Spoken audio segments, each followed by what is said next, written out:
گناہوں کی سوزش تو ہے، لیکن گناہگار کو اس کا احساس نہ ہو، اس کی کیا وجہ ہے؟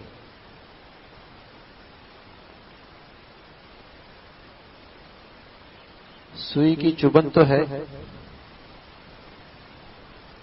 لیکن جس بازو پہ فالج گرا ہو اس حصے پہ احساس نہیں ہوتا۔ یہ مطلب نہیں کہ سوئی میں چبھن ہی نہیں،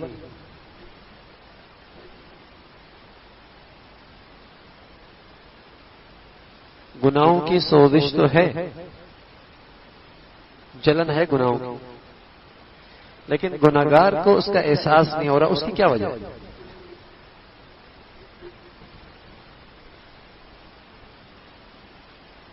گندگی میں بدبو ہے،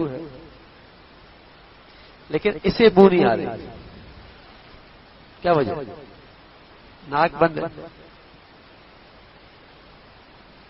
سونگنے کی صلاحیت ختم ہو گئی،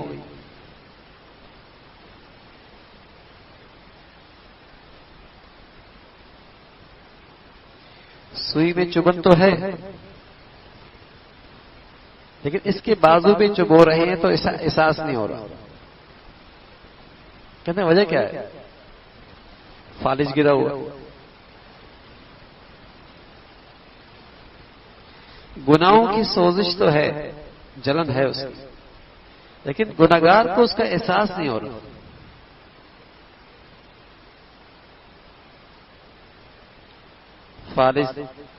فالج غفلت کی وجہ سے جسم سن ہو رہا ہے،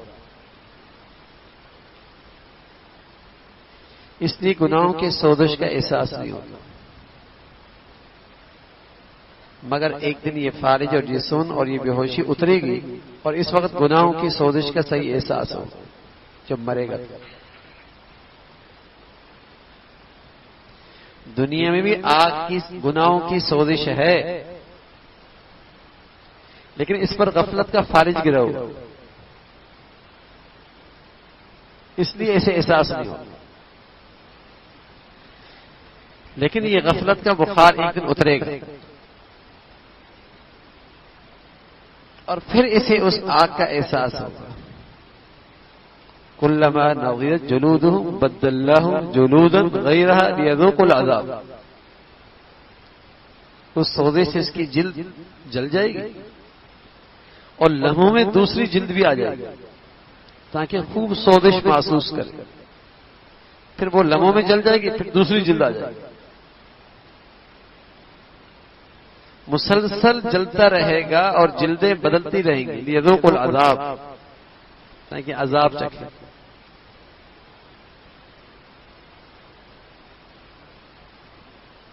تو گناہوں کی سوزش ہے،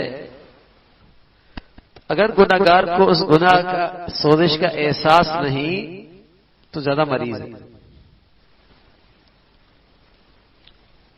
ان الذين اتقوا اذا مسهم طائف من الشيطان تذكروا فاذا هم مبصرون،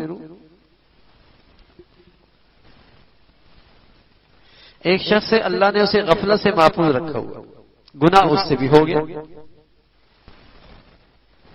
گناہ اس سے بھی ہو گیا، وہ فوراً گناہ کی سوزش محسوس کر کے بے چین ہو جاتا ہے، جیسے آدمی کو آگ لگے کپڑوں میں تو بیدار ہو جاتا ہے، سو رہا ہو بستر پہ آگ لگ جائے گرمی محسوس ہوتی ہے، ایک دم اٹھ جائے گا۔ تو قرآن کہتا ہے تذکروا، ایک دم اٹھ جائے گا، فَإِذَا هُمْ مُبْصِرُونَ، فَإِذَا هُمْ اچانک اٹھ گیا، فوراً اٹھ گیا کہ یہ تپش کہاں سے آ رہی ہے، یہ کپڑوں میں تپش محسوس ہو رہی ہے، بستر میں گرمی محسوس ہو رہی ہے، کہاں سے آ رہی ہے؟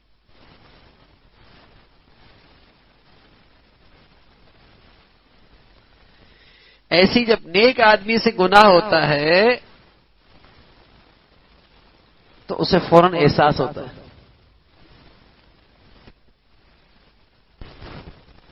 اور اسے چین نہیں آتا جب تک کہ وہ آگ نہ بجھا دے، چاہے اس کے لیے اسے کتنی بڑی سی بڑی قیمت کیوں نہ ادا کرنی پڑے۔ ایک مخلص مسلمان سے غلطی ہو گئی اور یہ آگ لگ گئی گناہ کی، اسے سوزش محسوس ہو رہی ہے، چین نہیں آ رہا، اس کی اتنی بڑی قیمت دینے کے لیے تیار ہو گیا کہ مجھے پتھروں سے سنسار کر دیے جائے۔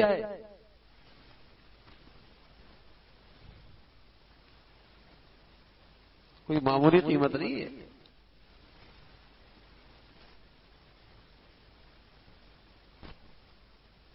معمولی قیمت نہیں، یہ ایمان تھا جو اسے چین نہیں لینے دے رہا تھا۔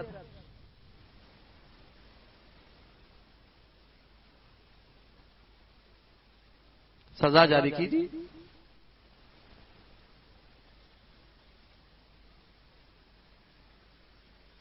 تو ایسی غفلت کا جب فالج گرتا ہے تو آدمی کو گناہوں کی سوزش محسوس نہیں ہوتی۔ سوزش تو ہے،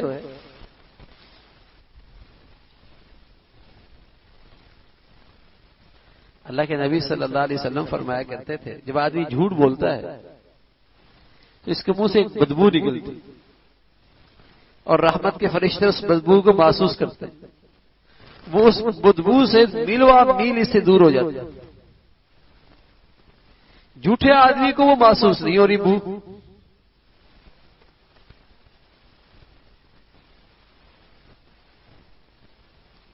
اس کے اندر وہ قوت ہی ختم ہو گئی، وہ احساس ہی ختم ہو گیا۔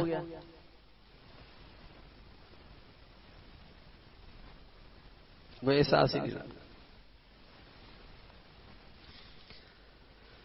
فرمایا گناہوں کی سوزش کا احساس نہ ہونے کی وجہ یہ ہے کہ فارج غفلت کی وجہ سے جسم سن ہو رہا ہے، یا غفلت اس لیے گناہوں کی سوزش کا احساس نہیں ہوتا، مگر ایک دن یہ فارج اور بے ہوشی اترے گی، اس وقت گناہوں کی سوزش کا احساس ہو، جب مرے گا پھر بے ہوشی ختم ہوگی۔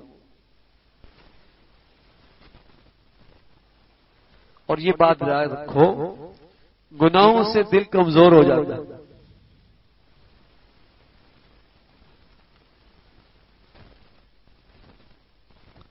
اس لیے ایمان والے کے مقابلے میں کافر اور مشرک کبھی مقابلہ نہیں کر سکتے، اس لیے کہ ایمان سے دل مضبوط ہوتا ہے، کفر اور شرک سے دل کمزور ہو جاتا ہے۔ کمزور دل آدمی کیسے مقابلہ کرے گا؟ چاہے وہ اپنے آپ کو پورے جسم کو حفاظت سے ڈھانپ ہی لے تب بھی وہ مقابلہ نہیں کر سکتا۔ تو کفر اور شرک تو سب سے بڑا گناہ ہے، لیکن ہر گناہ کا اثر آدمی کے دل پہ پڑتا ہے اور اس سے دل کمزور ہونے لگتا ہے۔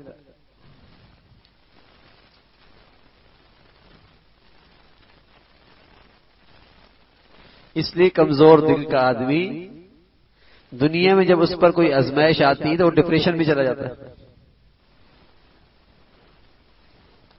اب تو لوگوں نے نام تبدیل کر دیا، یہ ذہنی تناؤ کا شکار ہے۔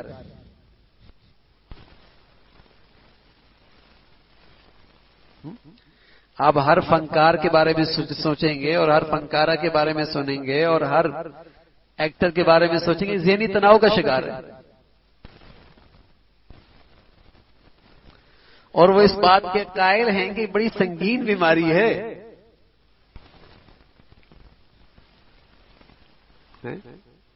ذہنی تناؤ کا شکار ہے۔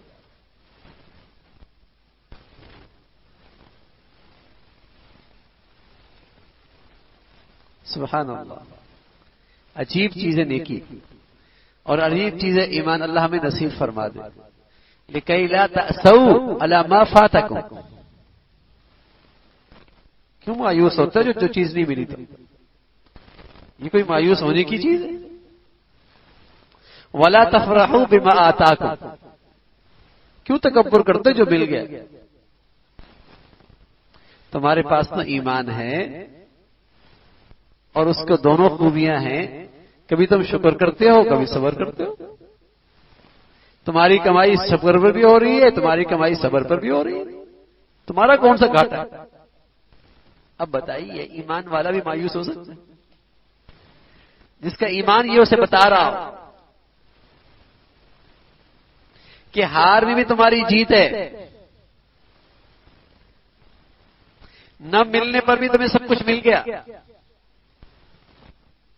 نہ گواری میں بھی تمہاری کامیابی ہے۔ جس کا ایمان اسے یہ خوشخبریاں سنا رہا ہے وہ مایوس ہو سکتا ہے؟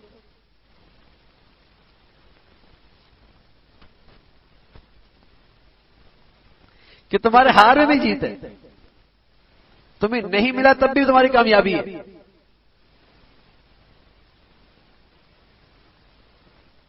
جس کا ایمان اسے یہ پیغام دے رہا ہو، بتائیے وہ ذہنی تناؤ کا شکار ہو۔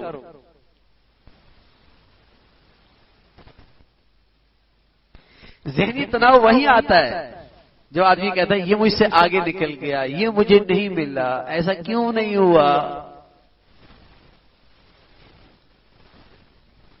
مجھے کیوں نظر انداز کیا گیا،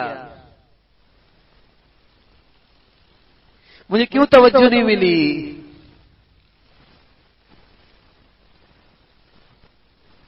میری پروفائل اچھی نہیں بنی، لوگوں کی نظروں میں نہیں آیا۔ یہ ہے ذہنی تناؤ، اندر ہی اندر غم لے لیا اس نے۔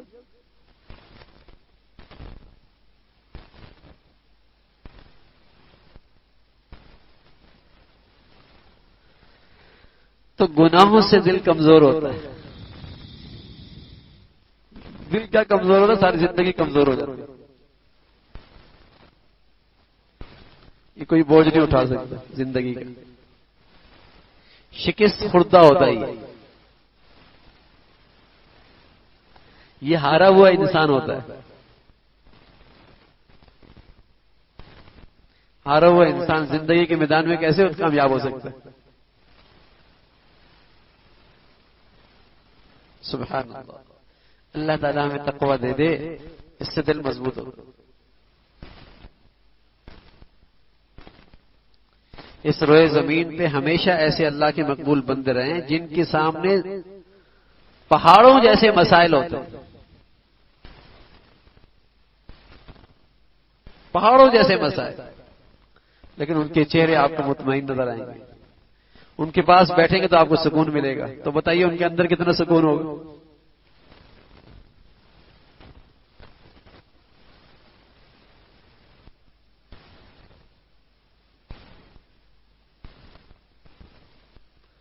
اس گئے گزرے دورے میں آپ غزہ کی عورتوں کی باتیں سنیں، غزہ کے بچوں کی باتیں سنیں، غزہ کے مسلمانوں کی باتیں سنیں تو آپ کو اندازہ ہوگا کہ ایمان کس کا نام ہے، ایمان کس کا نام ہے۔ پہاڑوں جیسے مسائل، ہم جیسے لوگ تو تصور بھی نہیں کر سکتے۔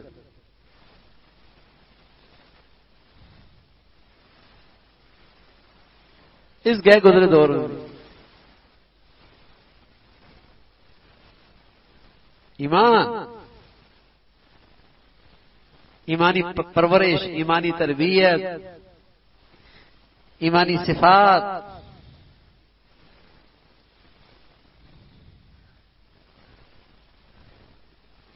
ایمان سے، نیکی سے دل مضبوط ہوتا ہے، دل مضبوط ہوتا ہے۔ کیوں نہ مضبوط ہو بھائی؟ اس کے سامنے تو اس کی نظر تو اللہ پہ ہے نا، اس کی نظر تو اللہ کی طاقت پہ ہے، اللہ کی حکمت پہ ہے، اللہ کی رحمت اور شفقت پہ ہے، اس کا دل کیوں مضبوط نہ ہو؟ اس کے پاس تو سب سے بڑا سہارا ہے۔ پرانے زمانے کی بات، یہاں ہمارے پڑوس کے ملک میں عرب آئے ہوئے تھے، تو ایک اس زمانے کے اندر بڑے ناگوار حالات تھے، ان کے بچے کہاں، عورتیں کہاں، کون شہید، کون کہاں۔ تو ایک عرب سے کسی نے پوچھا کہ آپ، ایک ساتھی نے پوچھا کہ آپ اتنے اللہ کے مقبول ہیں تو اتنی بڑی آزمائشیں کیوں؟ دعائیں بھی کرتے ہو تو مسئلے کا حل کیوں نہیں ہوتا؟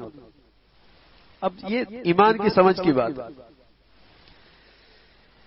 کہنے لگا جب آپ سے کوئی بچہ مانگتا ہے اور آپ کو اس کا مانگنا اچھا لگتا ہے تو آپ کیا اس کو وہ چیز فوراً دے دیتے؟ بلکہ آپ کہتے ہیں دیکھو بچہ کیسے مانگ رہا ہے، کیسے منہ بنا رہا ہے۔ ٹھیک ہے، تو آپ اس کا تھوڑا سا رونا دیکھنا چاہتے ہیں، اس کا منہ بنانا دیکھنا چاہتے ہیں، تو اللہ تعالیٰ ہمارا بھی مانگنا دیکھنا چاہتا ہے. ٹھیک ہے نا؟ اگر ہمیں اللہ فوراً دے دے تو ہو سکتا ہے یہ دولت ہمیں نہ ملے جو ہم مانگنے سے ہمیں مل رہی ہے. اب یہ سمجھ، ایمان کی سمجھ کی بات ہے، ورنہ تو ہم کیا کہتے ہیں ہماری دعائیں قبول ہی نہیں ہوتی، ہماری تو اللہ سنتا ہی نہیں. یہ نہ سمجھی کی بات، یہ جہالت کی بات. وہاں وہ کیا کہہ رہا ہے کہ اللہ تعالیٰ دینے میں اس لیے تاخیر کر رہے ہیں کہ مانگنے کے ذریعے جو ہمیں دولت مل رہی ہے، مانگ رہے ہیں، یہ جو خود ایک دولت ہے، ہم اس سے کہیں معروم نہ ہو جائیں.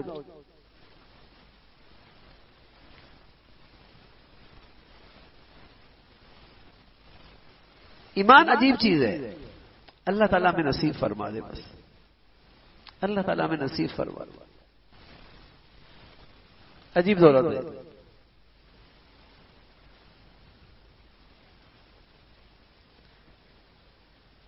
تو گناہوں سے دل کمزور ہوتا ہے، گناہوں سے دل کمزور ہوتا ہے.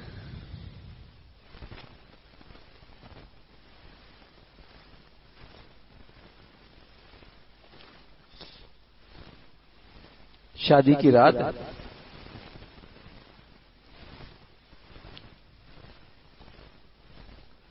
اب شادی کی رات کی تقریب کیسی ہوتی؟ اب وہ اپنی ڈریسنگ کرنے کے لیے گئے تو وہاں بہت سارے بال نظر آئے. اب وہ خوف زدہ ہو گئے، یہ بال کہاں سے آ گئے؟ بالوں سے تو ڈر گئے، یہ گناہوں سے نہیں ڈرے.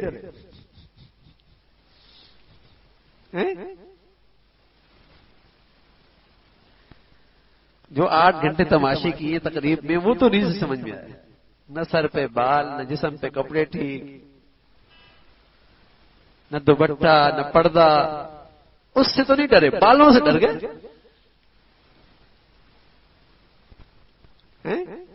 بال کہاں سے آ گیا؟ کسی نے کچھ کر دیا؟ ارے جن گناہوں سے ہونا ہے اس سے کیوں نہیں ڈرتے؟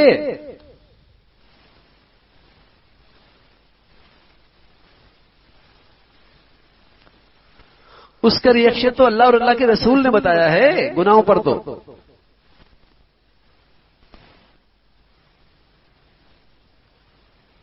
اس سے نہیں ڈری،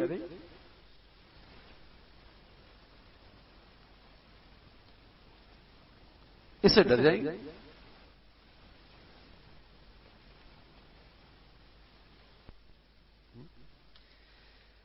ایمان اللہ نصیب فرما دے اور اپنا ڈر دے دے، سبحان اللہ، تو مخلوق سے آدمی بے خوف ہو جاتا، مخلوق سے بے خوف ہو جاتا. جب اس ذات کا ڈر نہیں رہتا تو پھر تو یہ گھر میں کوبہ 2-3 مرتبہ آ جاتا تو اس سے بھی ڈرنے لگتا ہے. کھڑکی کی پردے بار بار ہلنے لگے تو اس سے بھی خوف زدہ ہو جاتا ہے. اور کہیں گارڈن میں کوئی کاغذ مل جائے کچھ لکھا ہوا پھر تو بہت ہی ڈر. اور گھر میں رہنے والے بھی خوب فائدہ اٹھاتے ہیں اس سے، کچھ نہ کوئی پھینک ہی جاتے ہیں. پھر ان کے پاس عاملوں کے نمبر بھی ہوتے ہیں.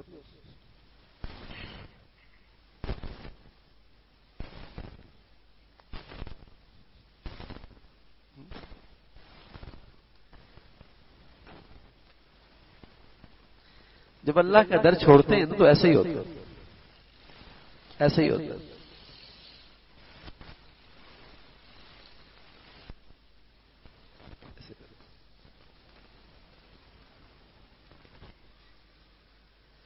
فرمایا گناہوں کی آگ خدائی آگ ہے جس کی خاصیت ہے نار اللہ الموقدہ التي تطلع الافئدہ. گناہوں کی آگ کا اثر دل پہ پڑتا، دل کمزور ہو جاتا.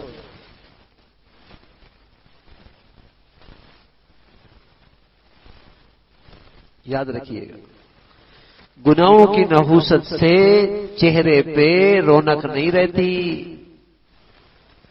اندر کی سیاہی کا اثر باہر پہ اثر ہوتا ہے.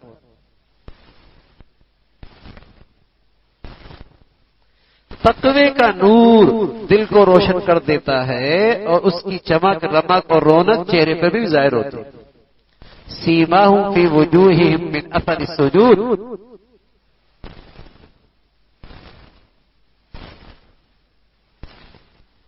اندر کی سیاہی چہرے پر بھی آتی ہے، چہرے پہ رونق نہیں رہتی چاہے وہ کچھ بھی لگا لے، رونق نہیں ہوتی. اور تقوی کا نور جس سے اندر روشن ہو جائے اس کی خوبصورتی، اس کی رونق چہرے پہ بھی آتی ہے، چہرہ بھی بارونق ہو جائے. اللہ تعالیٰ میں نصیب فرما دے. فرمایا گناہوں کی آگ خدائی آگ ہے جس کی خاصیت ہے نار اللہ الموقدہ التي تطلع على الافئدہ، کہ اس کا اصل جگہ تو قلب ہے. اور دعوے سے کہا جاتا ہے گناہگار کا دل بے چین ہوتا ہے. دعوے سے کہا جا سکتا ہے کہ گناہگار کا دل بے چین ہوتا ہے.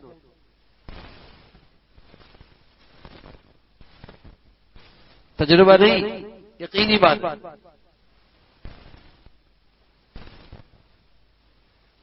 کسی کی آنکھیں آوارہ ہو نا، کسی کی آنکھیں آوارہ ہوں اس کے دل میں کبھی چین نہیں آ سکتا،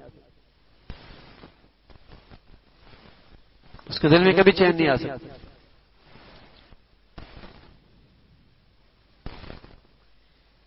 اس کو راحت اور چین نصیب نہیں ہوتا. گناہ سے دل ضعیف اور کمزور ہوتا ہے جس کا تجربہ. اب کیسے پتہ چلے گا کہ میرا دل کمزور ہے کہ یا نہیں؟ فرما اس کا تجربہ اس وقت ہوتا ہے جب اس کی زندگی میں کوئی حادثہ پیش آتا، جب اس کی زندگی میں کوئی ناگواری آتی، جب اس کی زندگی میں کوئی آزمائش آتی، جب اس کی زندگی میں کوئی امتحان آتا ہے. تو متقی آدمی تو مستقل مزاج رہتا ہے اور گنہگار آدمی حواس باختہ ہو جاتا ہے.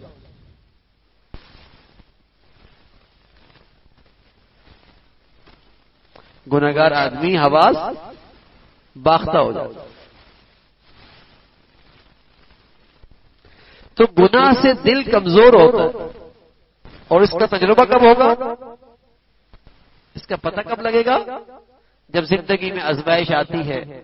متقی آدمی اس موقع پر بھی مستقل مزاج رہتا ہے، نیکیوں پہ جمع رہتا ہے. اور گنہگار آدمی حواس باختہ ہو جاتا ہے، پریشان، نہ شکری.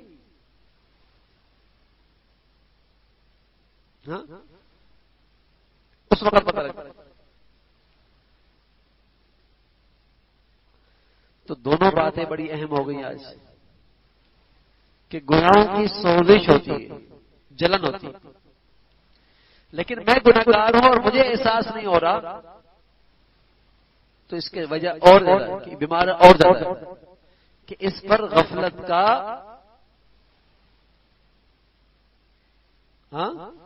فالج گرا ہوا، اس پر غفلت کا فالج گرا ہوا، اس لیے اسے محسوس نہیں ہو. اور دوسری بات یہ ہے کہ گناہوں سے دل کمزور ہو جاتا ہے، گناہوں سے دل کمزور ہو جاتا ہے. اللہ تعالیٰ بھائی ہمیں تقوی نصیب فرما دے اور تقوی کا نور نصیب فرما دے اور گناہوں سے محفوظ فرما دے. اللهم لك الحمد كله ولك الشكر كله. اللهم أعنا على ذكرك وشكرك وحسن عبادتك. اللهم أعنا على ذكرك وشكرك وحسن عبادتك. نستغفر الله ونتوب إليك، نستغفر الله ونتوب إليك. سبحان ربك رب العزة عما يصفون وسلام على المرسلين والحمد لله.